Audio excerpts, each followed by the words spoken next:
So we're going to utilize the words of the prophets to figure out what is meant in the Hebrew scriptures by the prophets of Israel when they reference a rock, a big rock. It's a metaphor. It's a symbolic concept, but it has meaning within the framework of Hebrew culture.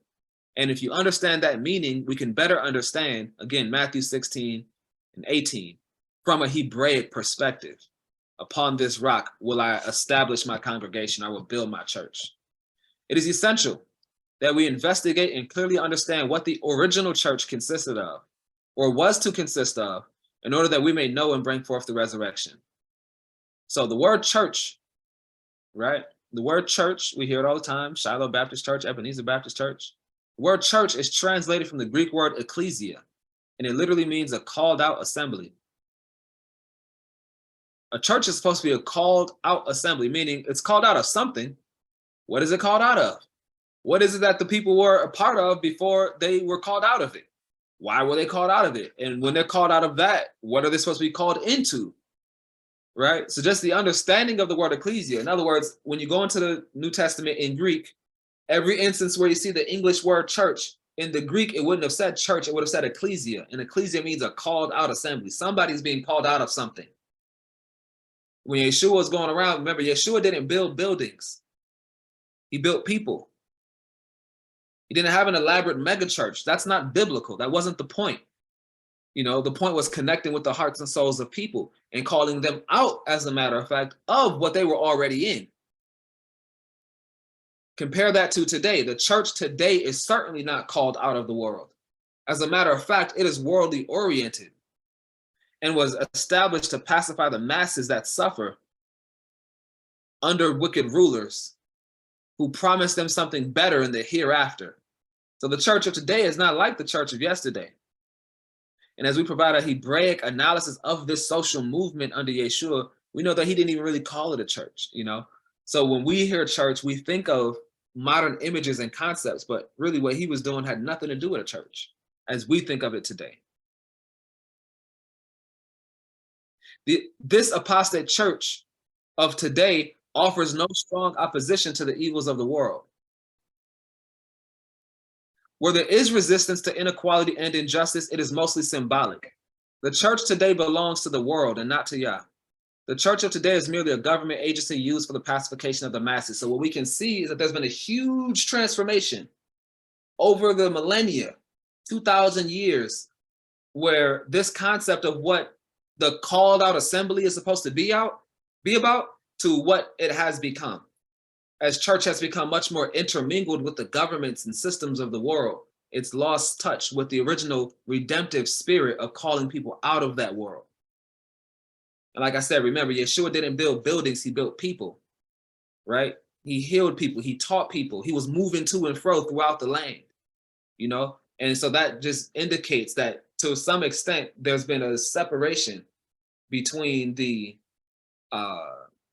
original spiritual purpose of spiritual leadership and the new institutional purpose of corporate leadership that uses spirituality to fuse together the institution. This isn't a condemnation. Don't get me wrong. This isn't a condemnation of everybody who's in church or those who utilize the platform of church as a part of their leadership, you know, portfolio to guide their communities towards a better way of life. I'm not critiquing that model, but we have to be honest when we assess the fact that there's a very, very distinct difference between the revolutionary movement of Yeshua 2,000 years ago and the assimilationist movements of today. The church today belongs to the world and not to Yah. The church of today is merely a government. That's true. There's never been a general church uprising against American racism nor South African apartheid. As a matter of fact, the rulers of these countries are staunch supporters of their church. This is certainly understandable. Have you ever wondered how all those evil people can attend their churches and never be influenced to change injustice to justice, racism to equality, and their evil societies to worship Yah? As we continue to study the statement about the church and the rock, we will find in the preceding verse, Yeshua thanking Yah for revealing his presence to Peter, which no doubt is why in turn he promised to establish his church on the rock of Yah. In the following instructions and through searching through the books of the prophets, we find that Yah Almighty is the rock and there has never been another rock of truth. And we're going to go into the scripture reference that explains that, but I want to just take a step back again to to to make sure it's clear why this topic is important. We just got through talking about how there's a distinct difference between religion and righteousness.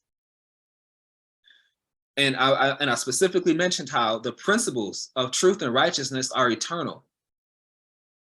They're eternal. Every religious tradition has an origin point somewhere in history, but the principles of truth and righteousness are universal and eternal. They predate said tradition. So at best, what you get with these great religious traditions of the world is people who are reminding their communities, their people, those under their influence, they're reminding them about the principles of truth and righteousness, which may have been forgotten, but they're not necessarily inventing new ones. If they are, we should be very concerned because there's nothing new under the sun, you know? And so the principles of truth and righteousness, when applied, bring about redemption, liberation, salvation from the effects of our corruption. The corruption that the human family is experiencing has effects psychologically, socially, morally, ethically, politically, economically, ecologically, right? All of these things are affected by evil. Even if our perception of evil has changed to the point where we don't recognize it, the effect is still there, whether you recognize it or not. You might mistakenly label all that evil as progress. Well, that's just a default thinking on your behalf. The evil seeds are still producing evil fruit. And so, as this understanding takes root, we can then understand throughout the Hebrew scriptures, as you get various prophets and messengers, right? They're reminding people about these principles of truth and righteousness. They're not advocating for a new religion. There wasn't a need for a new religion. The people were already religious. That was the problem. You know, the people needed to be reminded and guided on the path back towards righteousness. And the systems of government, the systems of power and control, which dominated the lives of the people and led them down the wrong path, those systems needed to be challenged. And that's where the redemptive tradition of the prophets comes into play. This is what all the great leaders in the scriptures were doing. They were challenging corruption. This is why the prayer said, deliver us from evil, not integrate deeper into it to get a bigger cut of the pie, right? And so